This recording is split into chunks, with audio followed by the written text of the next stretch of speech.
5 Οκτωβρίου. Φυσάει. Θα είναι σύντομη επιθεώρηση. Ουσιαστικά ήρθα μόνο να δω εάν χρειάζονται κάνα έξτρα πλαίσιο. Πάνε καλά. Ακούγονται καλά. Για να δούμε και από μέσα γίνεται.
σπόρο.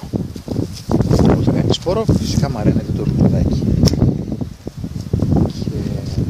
Και εδώ πάνω που είναι οι πρώιμες. Από εδώ θα ξεκινήσουν και να στεγνώνουν. Εκεί θέλω να δω σε τι κατάσταση είναι. Είμαστε καλά ακόμα, αλλά σε καμιά εβδομάδα, το πολύ 10 μέρες, θα πρέπει να κατέβουμε.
έβαζα το χτισμένο σκούρο που έβαζα στην προηγούμενη επιθεώρηση πιο κοντά στο να το γεμίσει, δεν το γέμισε, δεν πρόλαβε, δεν ήθελε, βασιλετός το έχουν γεμίσει με λίγη γύρι.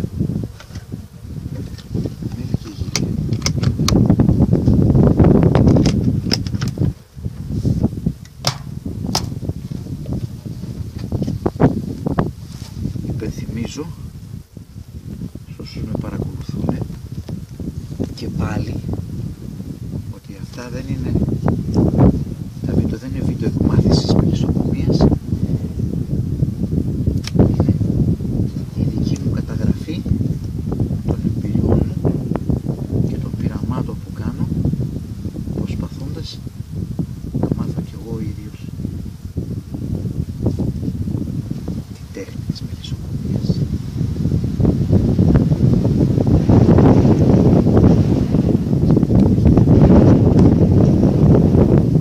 Σας υπενθυμίζω παράκληση, όταν βλέπετε τα βίντεο και αν σας αρέσουν, κάντε και κάνα like,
τι εννοώ με το τέλος της ουσούρας. Αυτό είναι ένα φυτό που είναι σε άνθηση και το πετάνε.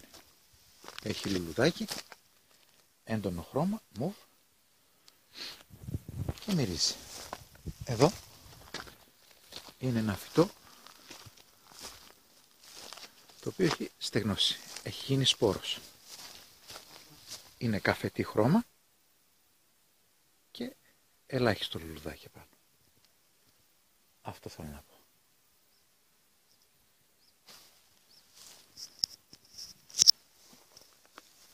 Είναι στεγνό. Έχει χάσει την υγρασία του. Τέλειωσε η εποχή του. Αυτό συμβαίνει περισσότερο, γιατί τώρα είμαι απέναντι από τα μελίσια. Αυτό είναι υγρό. Λοιπόν, αυτό συμβαίνει πρώτα ψηλά και μετά χαμηλά. Οπότε θα δούμε τι θα κάνουμε, άμα θα κατέβουμε πιο χαμηλά. Να δούμε άμα θα μπορέσουμε να κερδίσουμε τη σουσούρα σε δύο φάσεις. Αυτά.